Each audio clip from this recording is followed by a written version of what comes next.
Magandang hapon. Ako ay nasa labas ngayon at ako ay ilang araw nang nasa loob ng bahay. Ako ngayon ay mamamasyal.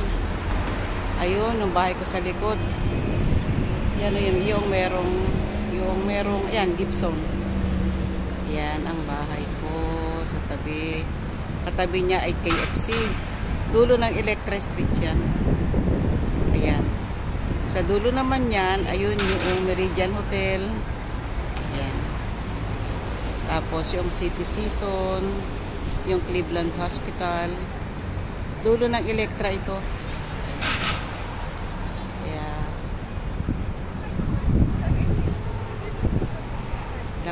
Okay, nakalimutan ko sabihin sa inyo. Sa tabi pala ng bahay ko, nandun ang KFC. At saka Hardee's. Ayan, Hardee's yan. Paano bang ayaw magpalaki yan? Hardee's yan, tapos Pizza Hut. Nandiyan din yung Friday sa gilid. And hey, tingnan nyo naman ang mga gamit sa banyo. Okay. Ang gaganda ng mga gamit sa banyo. Ano, mga Italy made yan. Kita niyo ba? Sino bang gusto magpagawa ng bahay dyan?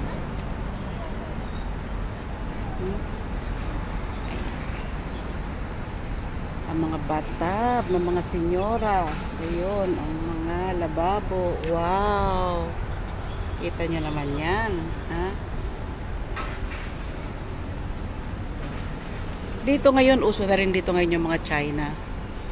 Dati, mga mayayaman na mga tao dito, mga gamit na mga yan. UK, mga European, American, or Japan. Ngayon, okay na rin sa kanila ang mga Korean made, China made. Pero alam niyo naman, hindi nagtatagal ang kung durability lang pag-uusapan. Doon talaga kayo sa mga kilalang brand na. No? Ngayon, kung gusto nyong pangmadali ang gamit, sige, pumili na kayo ng China. Pag nasira, palitan. Pag nagsawa ka, palitan. No? Ito na ako. Kita nyo, nilalakad ko na yan.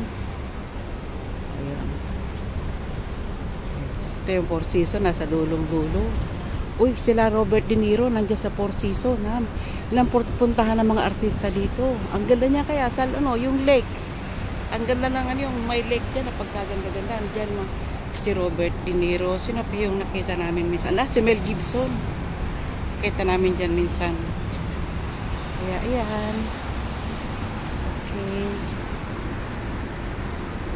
Pinasyal ko na kayo diyan minsan, di ba? Naghahanap ako ng hula hoop. At ang aking katawan, ng aking belewang ay naninigas na. Kailangan makakembot-kembot na. No? Ito, pinapasyal ko kayo. Ayan. Dito lang muna ako. Ito yung bus na to. Bus na ito yung sinasakyan namin papunta ng Almaria Island. Oh, yun din yung sinasakyan kong bus papunta doon sa fishing fishing area ko. One ride lang. 2 dirhams lang. No? 2 dirhams lang ang bus dito. 2 dirhams is like 13 pesos. 30. One way. Ayan, tingnan nyo yung ating lalakaran. Ayan. Ito na. Sikat na area ito eh. Tourist club, kung tawagin.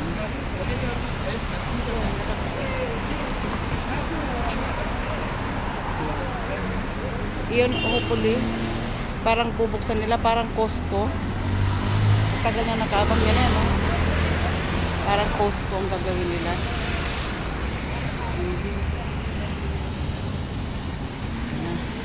Tinayan. Puro expat ka dito, wala ka na halos makikita ang mga lokal dito tulad ng araw. Lahat ng mga lokal dito, makita mo lahat mga mahahabang damit.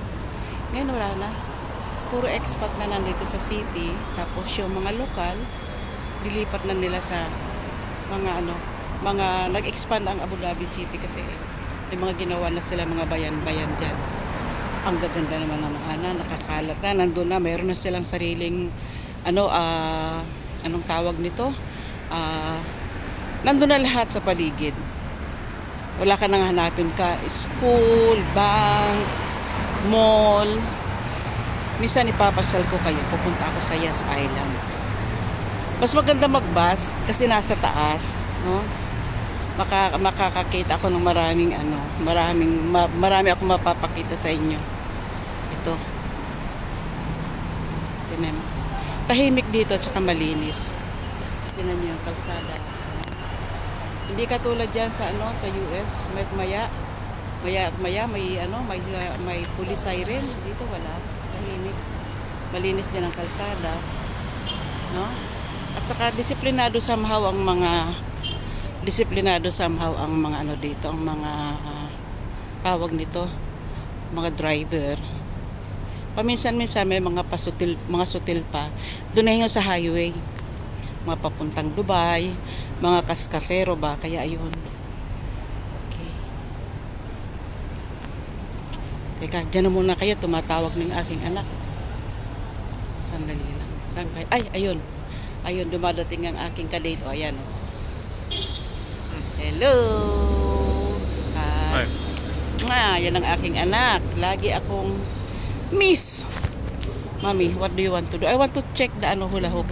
Okay, mga kapatid, dyan muna kayo, ha? At ako ay naghahanap ng hula hoop.